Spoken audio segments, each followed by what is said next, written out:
Hi guys, if you're new here, welcome. If you've watched a few of my videos already, welcome back.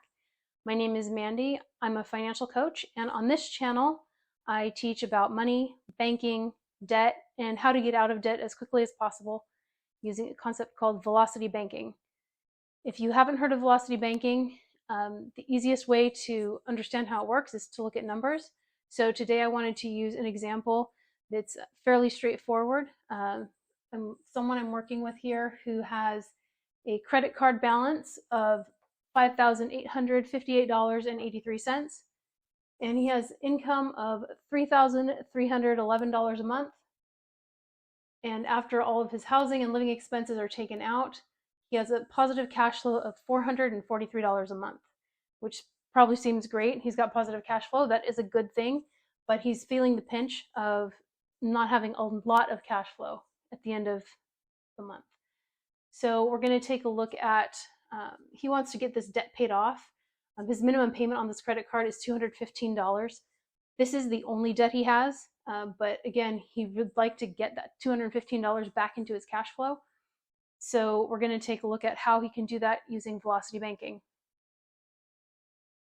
Before we get started there, I wanted to point out that making the minimum payment to his credit card every month, it will take him 49 months, so right around 4 years, to pay off that $5,858. And the total interest he will pay to the credit card company is just under $4,600 total. And you can go on any online calculator and plug in the balance and the interest rate, which on this card, if I remember correctly, is 31.99%. So you can plug that into any calculator and it will give you these totals. I promise I didn't make them up. With the velocity banking method that we're going to look at here, you'll see that his outcome is a lot better. So we're going to start with his balance of 58.83. And in the first month, he's going to make a payment. Some people who do velocity banking refer to this as making an income transfer in.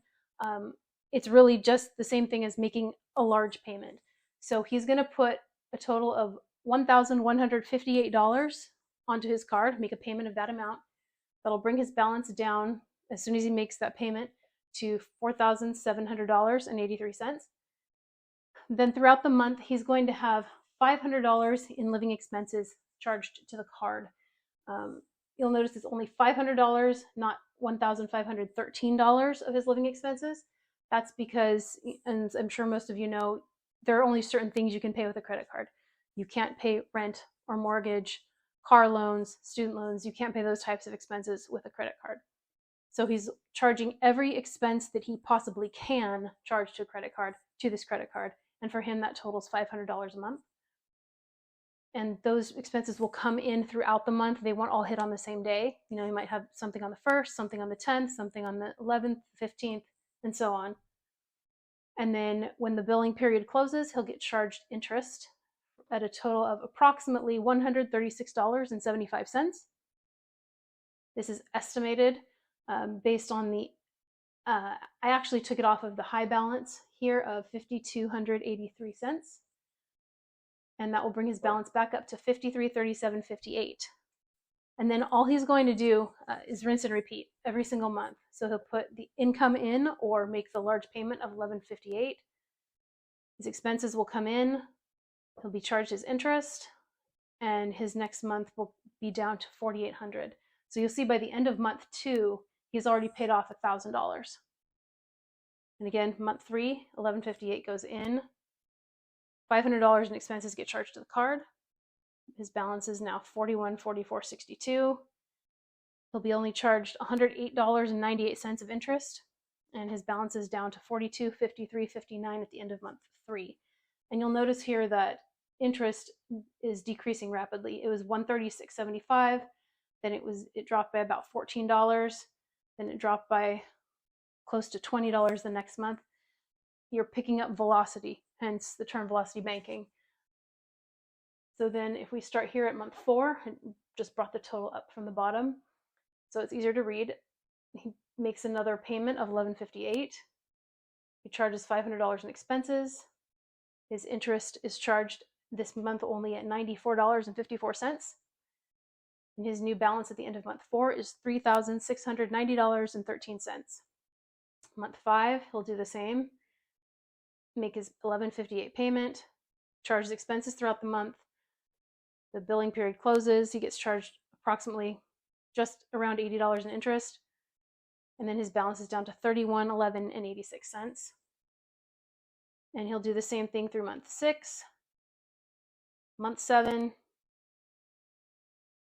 month 8 again, month 9, he'll pay $11.58.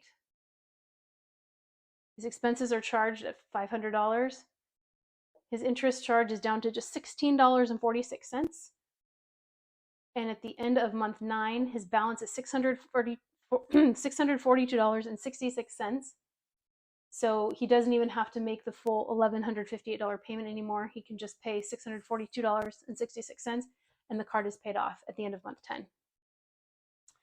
So for those of you who don't want to go back and try to do the math, I did the math for you over here. The time for Velocity Banking, it took 10 months, and the total interest he paid during those 10 months was only $705.83, which is a lot better than $4,500. Now, some of you are probably wondering, well, where did you come up with the $11.58 if his expenses are only $500 that go in? And I will show you how I did that. Just clear off a little bit of the board here.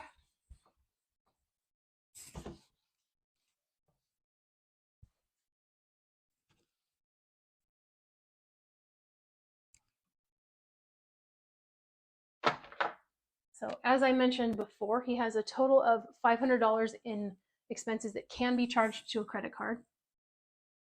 So he has to pay those off every month for this to work, right?